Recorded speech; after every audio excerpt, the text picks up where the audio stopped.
asalaamaaleykum mbokki patriote gars yi ñu ngi siyaar ñëpp di déggee ñëpp di ñaanal ñëpp jàmm di ko ñaanal suñu bopp di ñaanal mbokk patriote yëpp yàlla suñu borom def leen jàmm. Donc gars yi on va discuter un peu ma joxe suma xalaat ci résultat Macky Sall yi ak configuration de l'échiquier politique au niveau de l'hémicycle de l'Assemblée nationale. li ma ci xalaat laay wax bon liñ ci xalaat mooy sans surprise gis nañu Macky Sall il s'est donné les moyens de frauder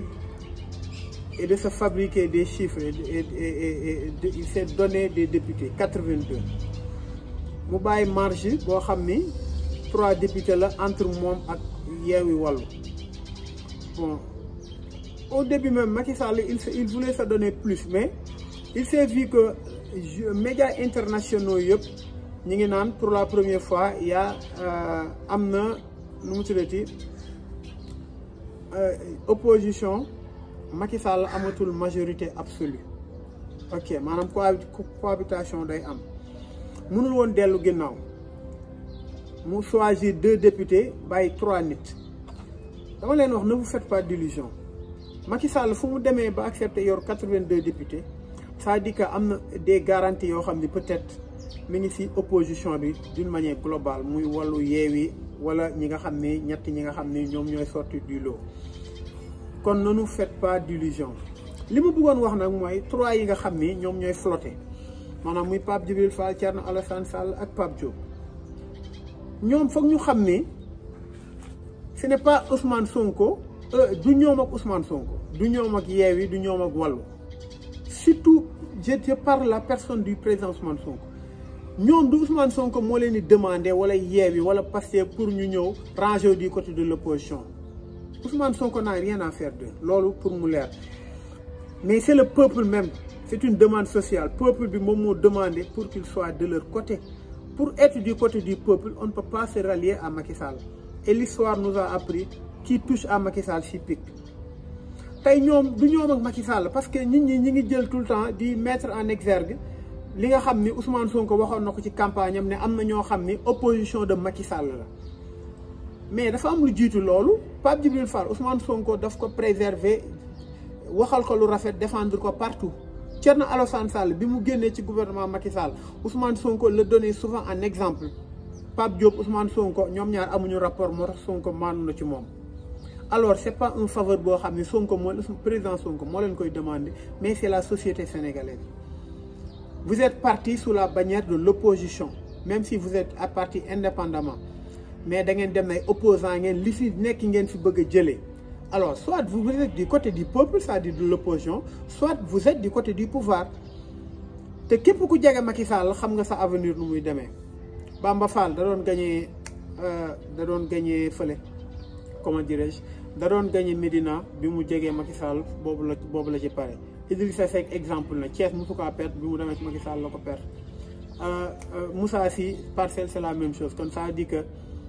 kenn neexulul kenn c'est votre avenir politique qui est en jeu ligne bi nga xam ne Ousmane Sonko mi ngi ko jël yàlla suñu borom rek moo ko mun téye du kenn soit vous Pape Djibril Fall il soit intelligent mu ne Macky Sall 1 an 6 mois moo ko fi defee man il me laisse 5 ans war naa doon député c'est-à-dire que yow yaa ëpp pouvoir Macky Sall amatul lum la mun a nommer Macky Sall amul lum la mun a destituer Macky Sall am na limite muy 2024 yow war nga dem ba 2027 alors soit on est intelligent nga am avenir politique bu rajo soit tu te mets à dos la société sénégalaise et on va te descendre au plus bas man li ma gëm laa gëm ba léegi Pape Djibril Fall je crois qu'il a été faux du début ba léegi mais au moins je le reconnais une chose du nit ko soxor point il a été politique yaakaar na am na stratégie boo xam ne il peut se financer sa campagne mu demee noonu nous on sait ça dofuñu dina jàppuñu yàlla daf ñu jox xel et puis Sénégal lépp xam nañ lépp alors au moins il n'est pas méchant Thierno Alassane Sall il a montré méchanceté envers le président Ousmane Sonko injustifié mais actuellement mi ngi ci opposition bi su ko neexee mu toog ci opposition bi su ko neexee mu dem pour yaakaar ni moom Ousmane Sonko la mais non c'est lui et le peuple sénégalais on n'attend rien de vous c'est votre carrière politique qui est en jeu Pape Diop ñëpp nee nañ wax dëgg yàlla il va trahir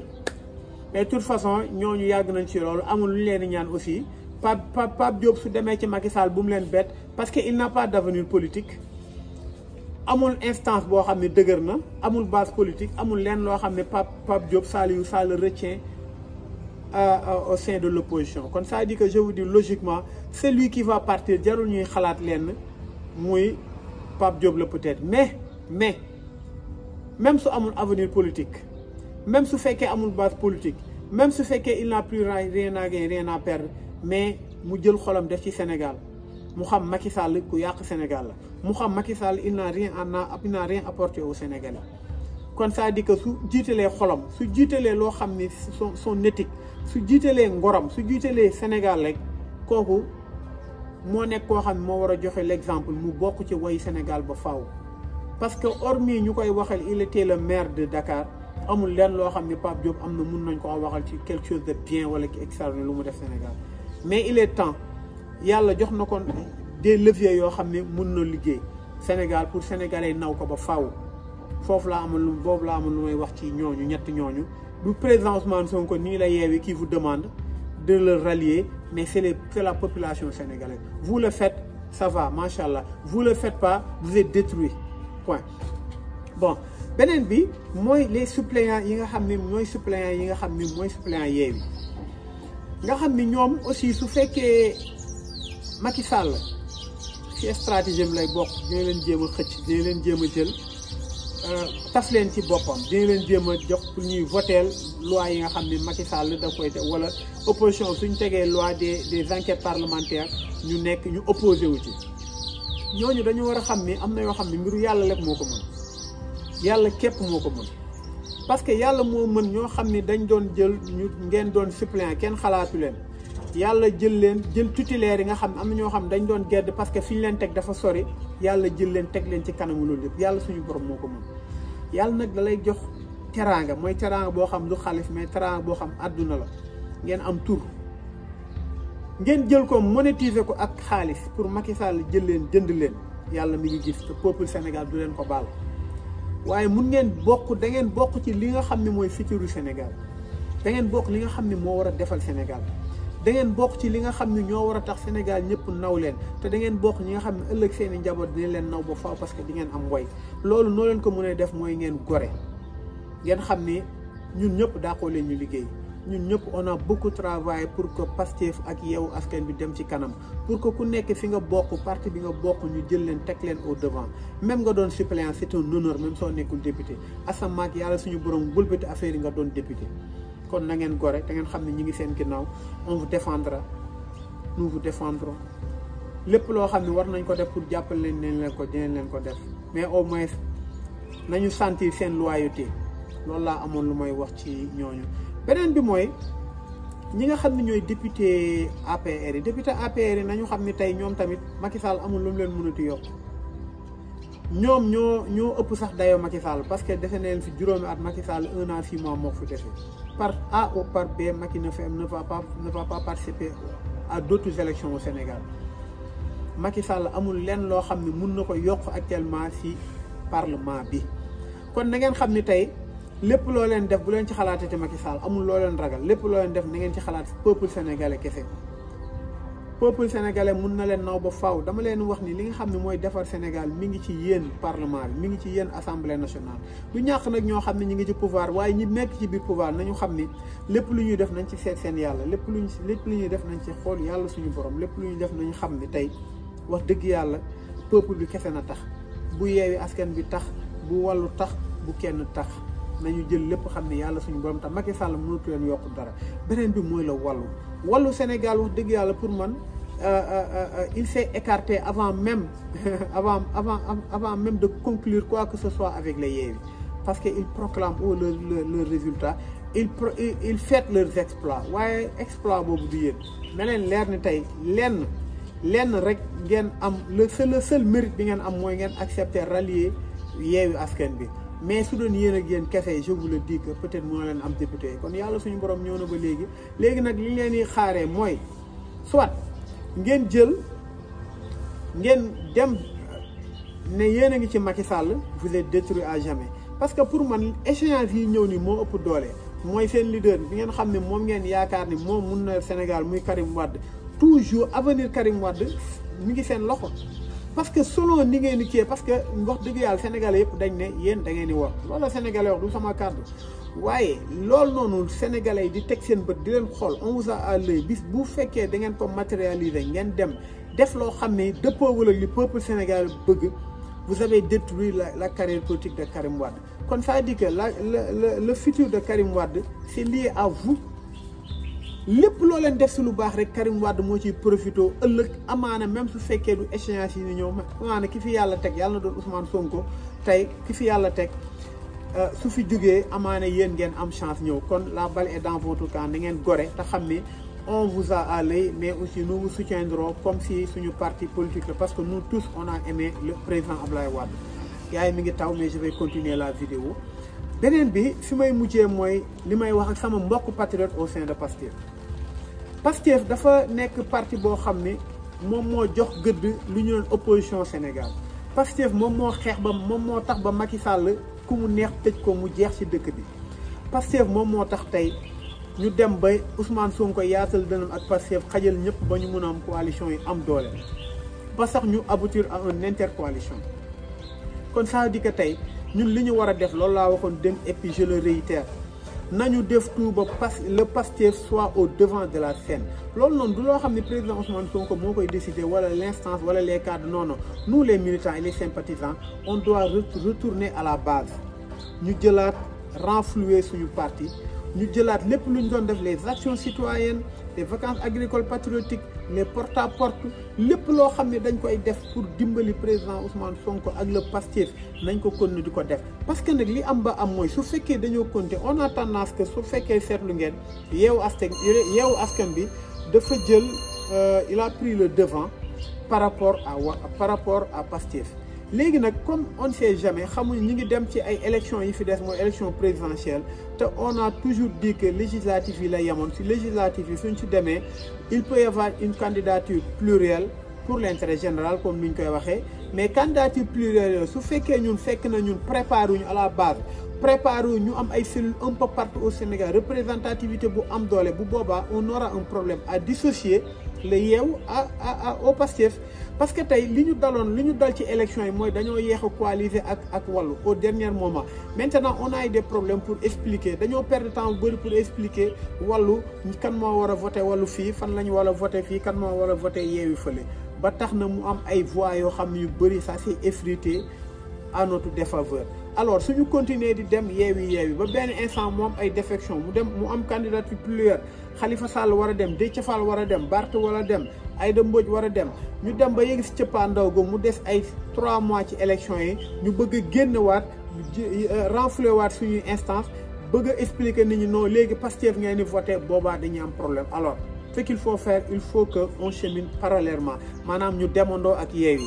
ñi nga xam ne ñun ñoo nekk à la base ñi nga xam ne ñi ngi ci koñ yi ñi nga xam ne ñi ngi ci gox-goxaat yu gën a sori ñu def tout ba Yewwi nekk au devant de la scène te duñu yàqal suñu coalition Yewwi Askan bi dara maanaam Pastef na nekk au devant te duñu yàqal dara coalition Yewwi bi suñu demee ba war a ànd élection présidentielle xayrun suñu warul ànd fekk na ñun on est prêt à aller seul à cheminer seul alors kon loolu laa amoon ci li may wax ci li nga xam ne j'y crois vraiment te foog gars yi liggéey ci beneen bi mooy li ñu war a def lu am solo mooy franchement le taux de participation des élections a été catastrophique te loolu peut-être liggéey bi moo def parce que tey wax ji bëri na comme li may wax foog ñu liggéey nañu jël ku nekk sa gox-goxaat sa koñ na nga xool booy yi nga xam ne jot nañ pour ñu am carte d'identité nga jàppaleen ñu am carte d'identité ñi nga xam ne am nañ seen carte d'identité te jëlee guñ ko nekk ay inscrit nga def tout ba ñu jëli ko parce que 2024 c'est maintenant si nous perdons trop de temps à évaluer ce qui est passé léegi li am na on va perdre trop de temps pour rien nous allons évaluer mais en même temps nous allons faire tout pour que le Pastef soit au devant de la scène gis nga appel à contribution yi na nekk ci ay keesu Pastef foog pour ñu réussir ñu dem parti bu nekk génn maanaam Khalifa Sall PRP ku nekk den Aïda Mbodj ku nekk den liggéey def say contribution dajale ko sa côté ba nga xam ne 2024 yegg si na xaw na jege su fekkee dañu ànd ñu dajale lépp ku nekk xam kan mooy kan parce que il faut le dire c'est le Pastef qui finançait la coalition donte am na ñoo xam ne contribué nañ si comme ay Déthié Fall comme ay Aïda Mbodj fii comme ay Malick Gakou am ñoom ñëpp contribué mais c'est sur la base de l'idéologie du Pastef sur la base politiquement Pastef que nit ñi génnee seen xaalis muy diaspora muy ñëpp Pastef li mu mën amul benn parti bu ko mën alors kon soo amee loolu il faut que vraiment nga jël mettre il faut te hisser au plus haut il faut te mettre au devant ku nekk xam sa dayo nu mu toll bu boobaa di ngeen mun tasewaat ku nekk xam place bi nga war a jël donte je parle pas pour diviser mais il est temps pour que Pastef wax dëgg yàlla on s'est assez sacrifié on a sacrifié beaucoup de leaders yoo xam ne ñi ngi woon waroon jël nekk ay maire seen gox ñu sacrifier leen ñu sacrifier leen pour des cas pour une candidature plurielle pour consensus boo xam ne comme Yewwi Askan lañ ne coalition ku nekk mën a am dara mais nag il est temps comme candidat benn rek lañ mën a am présidentiel il est temps que ñu continuer liggéey bi ñu commencé waat pour hisser le président Ousmane Sonko au devant mu nekk président de la République en 2024. alors pour loolu il faut que ñu liggéey ci il faut que surtout primo votant yi ñu teel leen encadré il faut que xaalis bi am avant 2024 on a besoin 2 milliards. am na groupe bu bëri ñi ngi jël di dajale xaalis di préparer 2024 na ko groupe yëpp def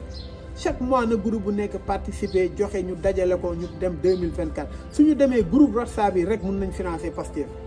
mun nañ financer campagne bi mais vraiment il faut que nous cheminons d'une manière indépendante loo xam ne et indépendamment ak décision yi nga xam ne parti bi ñu ngi koy jël mais à la base na militants yi ak sympathisants yi liggéey boo xam ne mooy tax ëllëg Pastef mën a am autonomie dara duñu bett soo amee ay défection wala soo amee ay coalition bi implosé wu boobaa dinañ xam ni Pastef pare na financièrement politiquement d'une manière citoyenne ñu dem élection jël ko ak jàmm kon gars yi loolu laa amoon lu may wax ñu ngi ziar ñëpp di bëggee ñëpp di ñaanal ñëpp jàmm di ko ñaanal suñu bopp.